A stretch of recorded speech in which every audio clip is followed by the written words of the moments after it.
Trigonometry वाली exercise के लिए आपको सारी ट्रिग्नोमेट्रिक वाली आइडेंटिटीज का याद होना बहुत जरूरी है ना। तो हमारे पास बहुत सारी आइडेंटिटीज है ट्रिग्नोमेट्री की। तो सबसे पहली आइडेंटिटी, वैसे तो बहुत सारी है बेटा, मतलब अगर हम ट्रिग्नोमेट्री की सारी आइडेंटिटीज लिखेंगे तो बहुत सारी बन जाएगी, जैसे कि साइन ए प्लस बी साइन ए। अब देखो चाहिए तो है ही है हमें ये सारी identity, sine A cos B plus sine B cos A, ये सारी आइडेंटिटीज चाहिए हमें, चाहे वो मैट्रिसेस हो, डिटर्मिनेंट हो, कुछ भी हो। अगर यहाँ माइनस का साइन है तो यहाँ माइनस आ जाएगा। Second, cos A plus B which is cos A cos B minus sine A sine B, अगर यहाँ माइनस का साइन है तो यहाँ प्लस का साइन आ जाएगा। फिर tan a plus B which is tan a प्लस tan b upon 1 minus tan a tan b, अगर यहाँ माइनस का साइन है तो यहाँ माइनस और यहाँ प्लस आ जाएगा। देन cot की भी थी, cot a प्लस बी की, रेसिप्रोकल और मिरर हो जाता था, cot b cot a minus 1 upon cot b plus cot a। ठीक है, बाकी अगर साइन चेंज हो रहे तो उसके अकॉर्डिंग हम कर देंगे। तो ये तो थी हमारी सम वाली आइडेंटिटीज। फिर उसके बाद सेकंड कौन सी थी, डबल एंगल वाली। डबल एंगल वाली में sine 2 theta which is equal to 2 sine theta cos theta. Then इसी की एक और थी tan में 2 tan theta upon 1 plus tan square theta. Then cos 2 theta जिसकी 4 आइडेंटिटीज थी, cos square theta minus sine square theta, 2 cos square theta minus 1, 1 minus 2 sine square theta, 1 minus tan square theta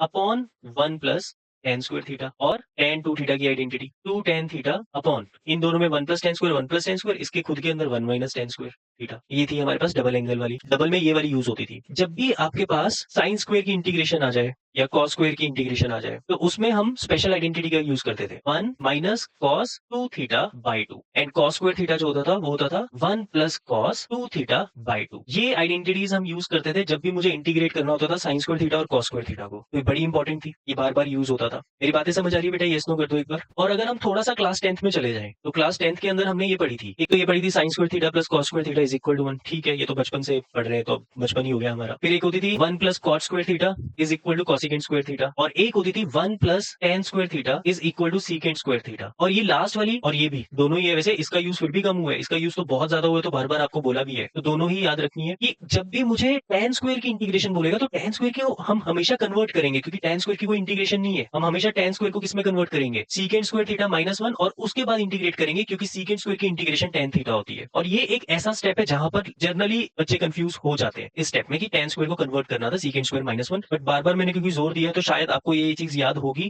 अगर नहीं याद तो अभी याद कर लो इस चीज को। ठीक है, सेम चीज कॉट स्क्वायर के लिए भी है, कॉट स्क्वायर की डायरेक्ट इंटीग्रेशन नहीं है, हम उसको कॉसिकेंट स्क्वायर माइनस 1 में कन्वर्ट करेंगे। Cot square theta is equal to cosecant square theta minus 1, क्योंकि कॉसिकेंट स्क्वायर की इंटीग्रेशन कॉट थीटा होती है। तो ऐसी चीजों का ध्यान में रखना है। क्या मेरी बात समझ आई? यस और नो? तो नेक्स्ट आपके पास होती थी